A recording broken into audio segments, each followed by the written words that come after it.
Hello grade 12s, welcome to my channel, and let us have a look at these questions finally. You may have seen a short video and have had some time to consider these. Now let's get into class and start solving some issues here. So we have question 3. We are asked a question here as to how many positive integers. The question is how many positive integers satisfy the inequality, and the most important is that these are positive integers. Now this inequality is such that 2000 is less than what comes out of this square root, and that should also be less than 2016. So obviously the first instinct from a student would be to square both sides like that, and then we end up with two quadratics. Okay, all right, one would be less than 0, one would be greater than 0, and obviously we would have 2000 squared. That would be 4 million, but 4 million could be expressed as 4 times 10 to the exponent 6, right? But now the question is, if we look at the characteristic, it's going to be n squared plus n minus 4 times 10 to the exponent 6. Now, do you see, from such a big number, how could we get just 1? That would be quite a country mile, isn't it? And secondly, we can try to look for the discriminant here. If it turns out not to be a square number, then it means we cannot factorize. And although the factorization could also be very painful. So this would be a bit of a situation, isn't it? So 2016 would even be worse. So guys, it means we are likely to fail here because we might find ourselves needing a calculator. And remember, in the NBT exams, we cannot use a calculator. So our first instinct here would not take us across the river. So now what do we need to do? Now we can do something I would call modeling, right?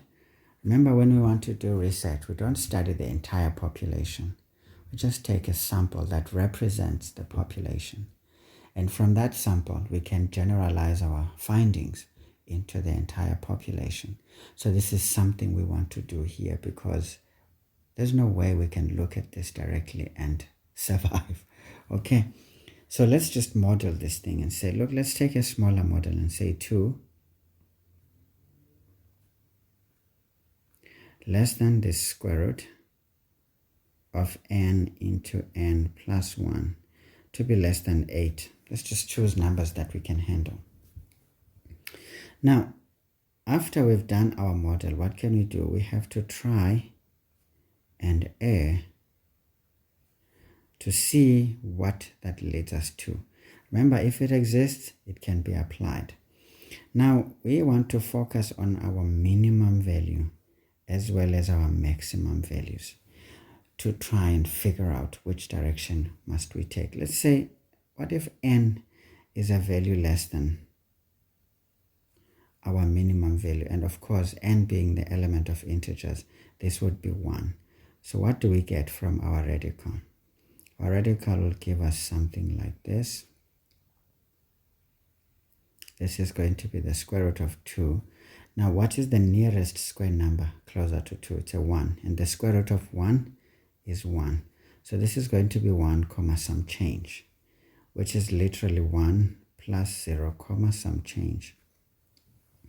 But now, we want to decide, what is this 0 comma some change? Is it significant? Now, for it to reach significance, it has to be 0 comma 5 and more. But now we look at this and say, if this is to be significant, that means we would round off to 1 for this decimal. Then 1 plus 1 would give us a 2.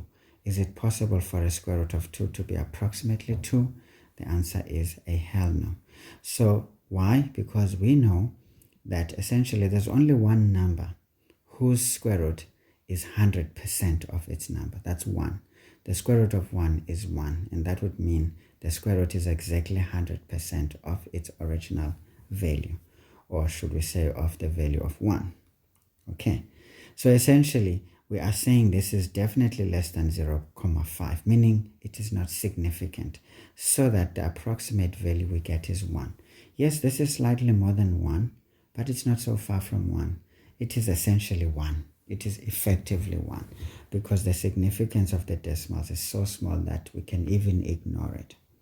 Again, this is you and I using our logic, because we do not have the luxury of the calculator in this instance.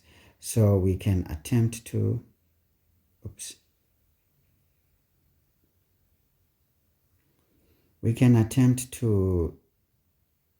make things work in our favor. All right, so we know that definitely n cannot be 1, therefore, because whatever comes out of this is less than 2. So we can't take that. But let's say n is the 2. Now our radical would look something like this: 2 into 2 plus 1.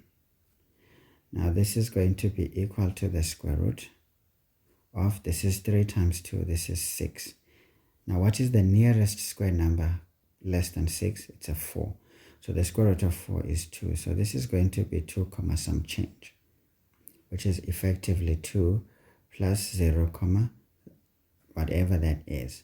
Now again, we look at it and say, is this 0 comma some change significant enough for us to consider it? The reality is, let's say it is significant. That would mean it is 0 comma 5 and more. So when we round off to the nearest integer, it would give us a 1.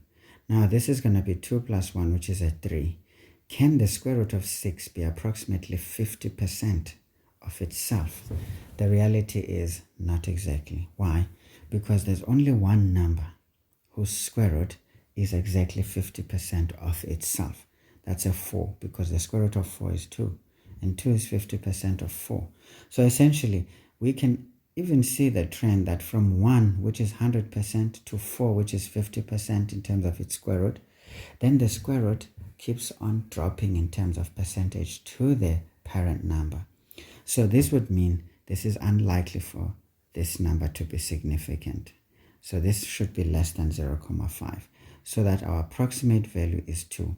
Yes, we know it's greater than 2, but it's literally and effectively 2 because the decimals are not significant enough. And again, we want something significantly greater than 2.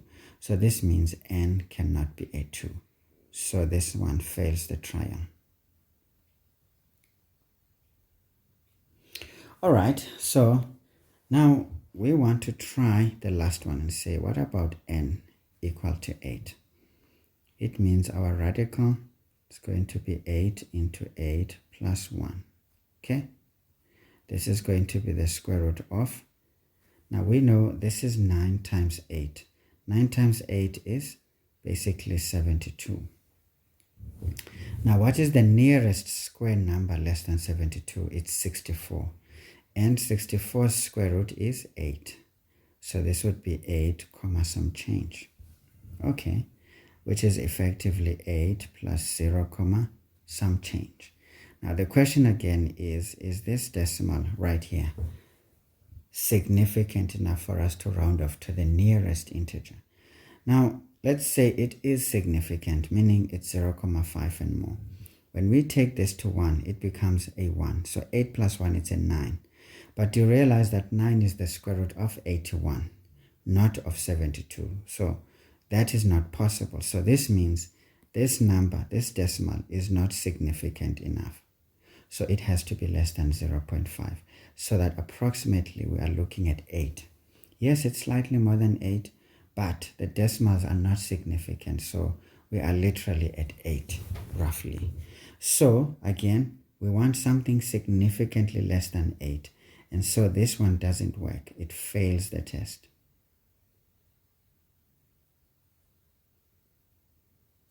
Okay. So essentially, guys, we can see that these values and any value less would not give us what we want. And obviously, if we put a value greater than 8, we would get something more than 8. And we don't want that, because this is already more than 8, but not significant enough. But probably when we put a bigger value, it would be significant. So this would not work. So here, to solve this inequality, this would imply that our n, the integer, should essentially be less than 8 and greater than 2, which would also imply that our n, the integer, must be less than or equal to, what is the, because we know we cannot take 8, the nearest is 7, and the nearest here is a 3, that is greater than 2. And essentially, this concludes that n is equal to a set of these numbers 3, 4, 5. I don't know why I'm separating them with inverted commas. I mean, what is this semicolons? This is 3, 4, 5, 6, and 7. So how many numbers are these? 1, 2, 3, 4, 5. So therefore, the number of integers n is equal to 1, 2, 3, 4, 5 numbers. Can you see, guys? So this is the answer to our model. Okay, now we need to take what we have here into our answer. And obviously, if we want to know what is this number in terms of some knowledge of sequences and series, we can take the last term and say this is 7 minus 3 plus 1. And this is essentially equal to, this is 7 minus 3, that's a 4. 4 plus 1, that's a 5. Okay, that's good. But now, why does it work? Because this is a sequence, or this is an arithmetic sequence or series where the common difference is just 1. Remember, in principle, when we want the number of terms, n is such that it's L minus A, the first term, plus or minus the common difference divided by the common difference. And if we put this to the test, we can say this would be 7 minus 3 plus, because the common difference is 1. So we would add it, say plus the common difference divided by 1. But now this divided by 1 is effectively what we see over there. So in an arithmetic sequence, we know that if we want the number of terms, we can literally do what you've just seen when the common difference is 1. But we cannot do that if it is not 1. So guys, knowledge of the sequences and series is also key, because you can see here it applies very well. Now folks, we need to answer the question, because this was not the question, but the question was there. So we can say then, we understand that 2000 less than this radical n into n plus 1 to be less than 2016. It implies that n must be less than 2016, greater than 2000, significantly, because we saw from our research, isn't it? That's great. So this certainly means that n must be less than or equal to the nearest integer there that is less than 2016 is 2015. And the nearest that is greater than 2000 is going to be 2001. So this therefore concludes that n is equal to the set of these values 2001, 2002, 2003, and then this goes on until 2015. Okay, now we want to know, again, we can see this is an arithmetic sequence with a common difference of 1. So we can say here, therefore, the number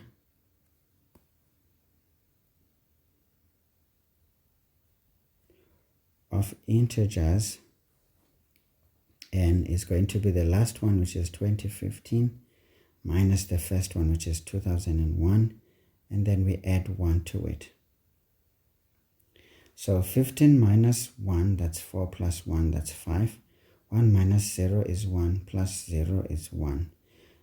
0 minus 0 is 0, plus 0 is 1, 0. 2 minus 2 is 0 plus 0. So essentially these ones are 15. Okay, so these ones are definitely 15. And if therefore they are 15, therefore our answer here is B. So the answer is B. Obviously, guys, I could be wrong here. As you could see, what we get from our square roots is slightly bigger than the approximations. But for me to reach significance, we would have to consider what we just did. I don't know what are the answers to these questions. If you happen to know, please make sure you understand what's going on. And even if we are wrong, you would have had the right idea as well. But my student confirmed that this answer was correct. But I cannot say for sure myself. All right. So I know, guys, this is a bit tedious, but this is how best I could show you how to work things out. And essentially how to, you see now my notations are actually wrong. Goodness me. Anyway, guys, I'm sure you follow. If you have any questions, shout in the comment section. Or if you have alternative approaches, please shout. Here we share knowledge. We don't compete. All right, let's get to the next question. Okay, guys, here's another question. Now, this is a question 4. This question says, for how many, again, we are wanting to count these integers. How many integers n is 72 multiplied by the power of base 3 over 2 to the exponent n equal to an integer, meaning a whole number? Again, a very interesting question. So we have 72 into 3 over 2 to the exponent n. All right. So again, we need to inspect, right? If we look at 72 and we look at the denominator, because the denominator is the ultimate guy, together with the numerator, we will appreciate that these two are effectively even numbers. Okay? These are even numbers. That means they have a potential to divide each other. But remember, this even number is made up of a power of base 2, because the exponent would also distribute to the 2. So we know that obviously any power of an even base is itself an even number. Right. Remember, the power is not the exponent, so don't get you confused here. Now, this means this one is an odd number, obviously. That one is an odd number.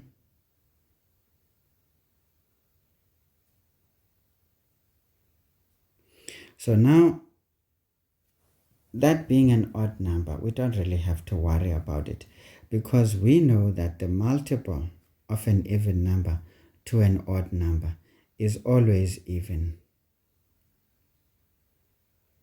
Okay? This would always be an even number. Maybe let me just write it better. This product, let's just say the multiple is always even. Meaning, the multiple between an odd number and an even number would always be an even number. Okay, great.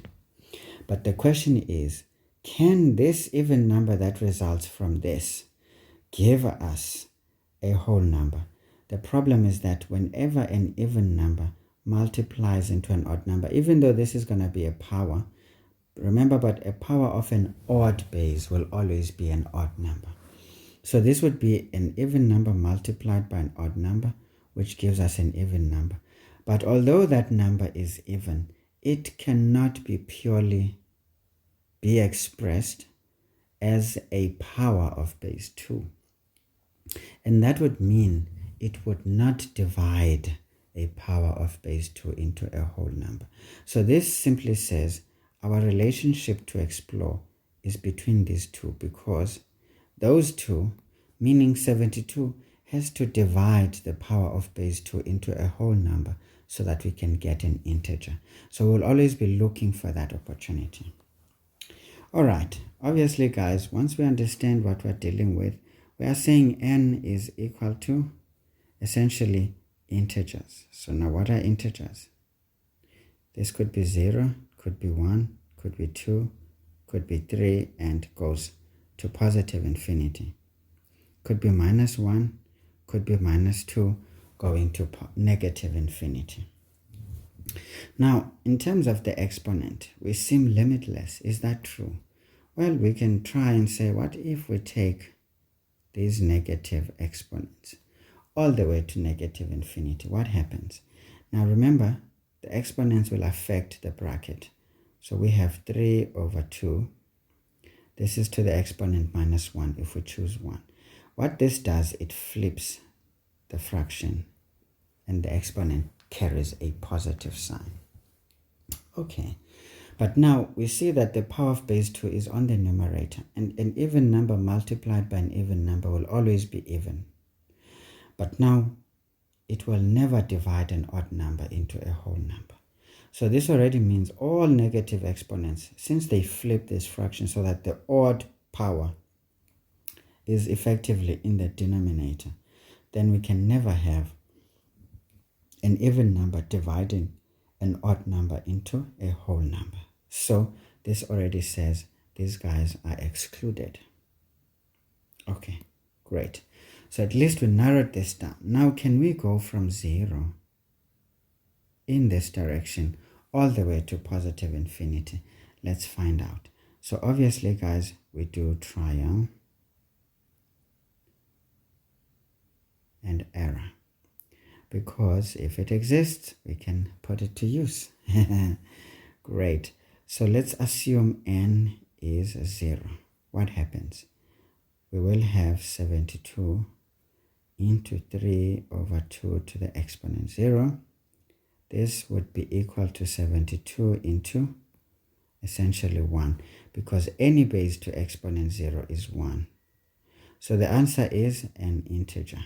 That's what we care about. We don't really care about the answer, because an even number multiplied by an odd number will always be an even number, and an even number is essentially a round number. It's a whole number, meaning it's an integer. So this means this works. Okay, what happens when n is equal to 1? Now when n is equal to 1, we get 72 into 3 over 2 to the exponent 1. This implies that we have 72 into literally 3 over 2. Okay, but now we can see that, well, there's a relationship between 2 and 72, because 72 is literally a multiple of 2. So it can divide 2 to a whole number. So 2 goes once, goes 36 times. Now, what would be the answer there? Well, this is an even number multiplied by an odd number. This will always be even, but an even number is a whole number, and that means it is an integer. So here we're not really interested in the actual value. We are interested in the quality of that value, essentially. Okay, let's look at another try. What if n is equal to 2? So that one passed the test. So this is going to be 72 into 3 over 2 squared, like that. This would be 72 into, this is 9 over 4. Okay, now is there a relationship between 72 and 4? The answer is yes. 4 goes once to itself, to 72 goes 18 times, because we know 72 is a multiple of 4.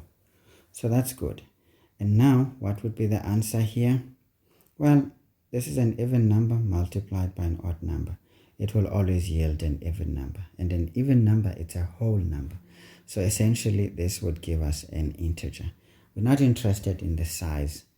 The size is going to waste our time. We are not really being asked the actual size. We just want the quality, essentially. Now let's have a look. What if n is 3? What happens? We get 72 into 3 over 2 cubed. This is 72 into 27 over 2. So guys, sorry, not over 2, I'm lying. 2 cubed is 8. So essentially guys, know powers of these numbers from 0 to 20 in their different orders. And of course, try up until the 5th order, because anything beyond that can be quite hurting. Okay? Know the times table. Okay? Know some basic divisions so that you can thrive. So let's see, is there a relationship between 72 and 8? Yes, 72 is a multiple of 8. So essentially we know that, well, 8 goes to itself once, goes 9 times to 72. Now this is an odd number multiplied by an odd number. The answer is an odd number, but we know that an odd number is effectively a whole number, and that is an integer. So we're not interested in its value, we are interested in its quality. Okay, now this means 2 and 3 passes the test. Now let's try the last one. Maybe, because I mean when it passes we keep going, right? So this is going to be 4. So we have 72 into 3 over 2 to the exponent 4.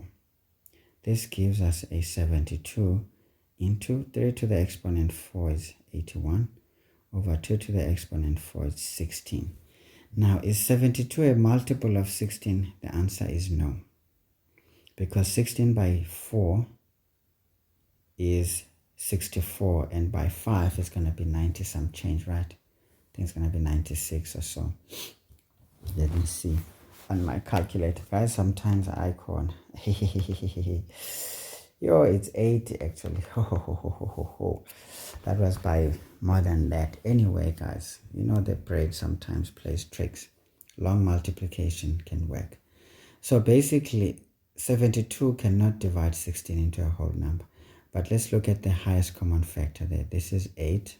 Sorry, 8 goes 2 times, but 8 goes how many times? 9 times. Now what do we get? 9 multiplied by 81. Remember, these are odd numbers. So the answer at the numerator is odd. We don't care about its value. But this is divided by 2. So any odd number cut in half will yield a decimal. So this means it's not equal to an integer. So that means n cannot be 4. And we can see that as the powers of base 2 in that bracket increase to more than the 3rd degree, then they don't become multiples of 72. And that would mean we will never have a whole number. So we cut it at 3. So now that we see this is what happens here, we can make a conclusion and say, therefore, we know that n is equal to a set of these numbers 0, 1, 2, and 3, and that's it. And how many are these numbers? 1, 2, 3, 4. We can say, therefore, the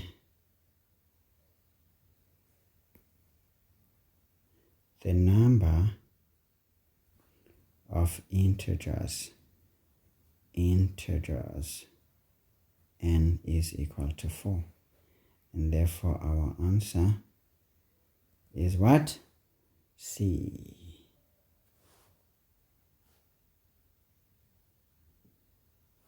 Okay guys, so obviously these questions take a moment. Obviously, when you know what to do and you understand all of these steps, remember guys, with practice you become better at this, you know. With more practice you become way better. But when learning, don't worry about time. Make sure you understand the steps, you understand the procedures, and you execute effectively. That's what is important.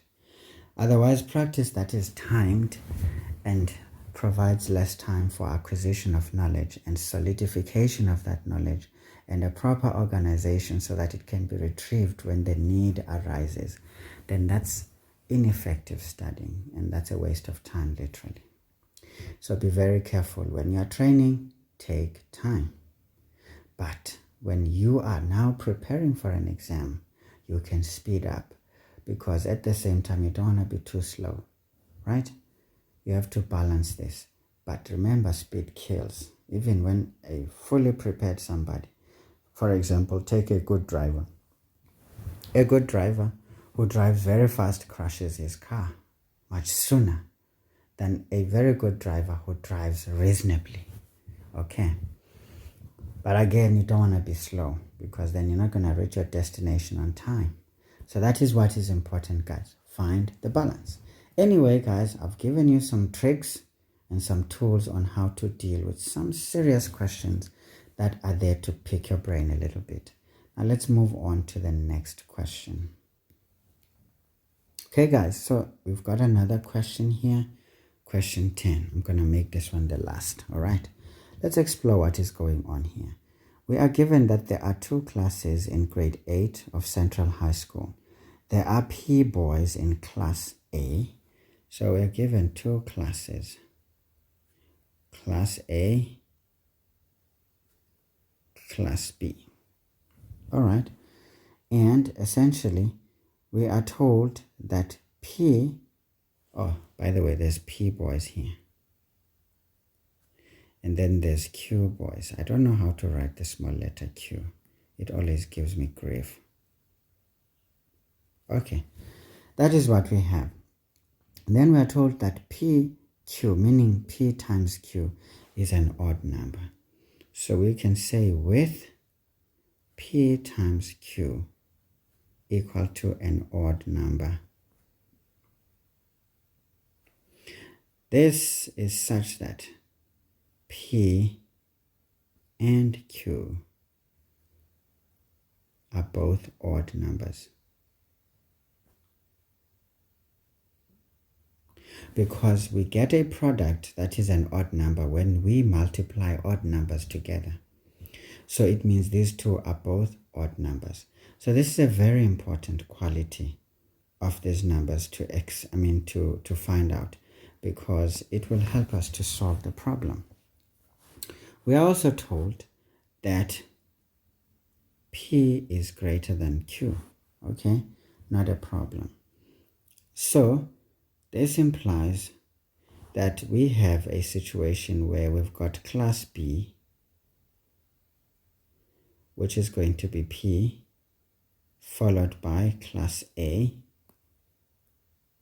which is going to be P, Remember, if we list them in the order of increasing values, so this is going to be the situation. So we can say the sequence is like this. Implies that the sequence, let's put it like that. See, guys, you need to be very strategic and be good at, organizing your work. We can say this implies that the sequence is like this. Okay. Obviously, I'm trying to be fancy. I cannot be a hooligan. If I'm teaching, I have to teach properly. And unfortunately, this would require me overly doing certain things so that I do not send the wrong message. Because being careless and complacent would lead me misleading you, and you get lost because you'll believe everything I tell you. So I have to be organized when I'm giving this to you. Now, guys, here's the question. It says, what is the smallest number, meaning the minimum value, of boys who would have to be moved from class A to class B so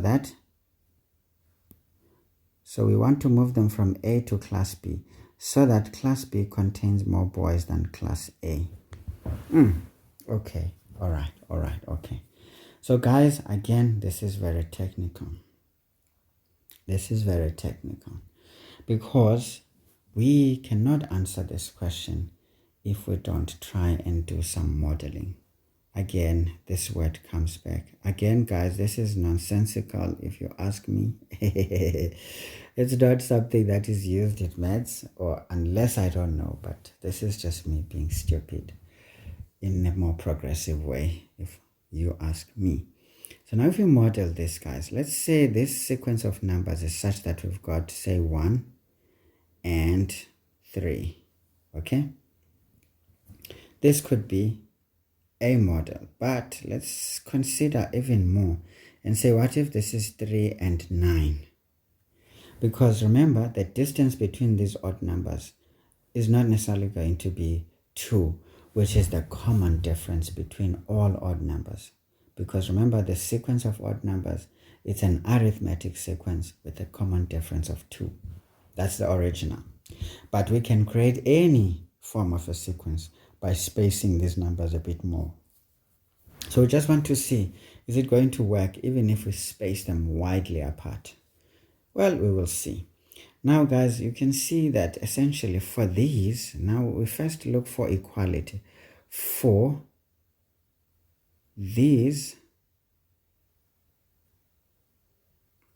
odd numbers to be equal, what would we need to remove from 3? Because remember, we need to remove from 3 so that they are equal. Well, we will see that we can take the difference between the two. So the difference between the two is going to be 3 minus 1. But now remember, these are two numbers. We can divide that by 2 and see what happens. Now we will see that essentially what comes out here, this 3, okay, maybe let me not write the way I don't like. So what we see here is that this is going to be 2 divided by 2, which is 1. And we can see that essentially, guys, 1, if we remove 1 from 3 and then we add it there, we're going to have 2 on either side. So they would be equal if we remove 1 from 3. So we can say here, perhaps, let's just organize it a bit so that it makes a bit more sense. We can say here, remove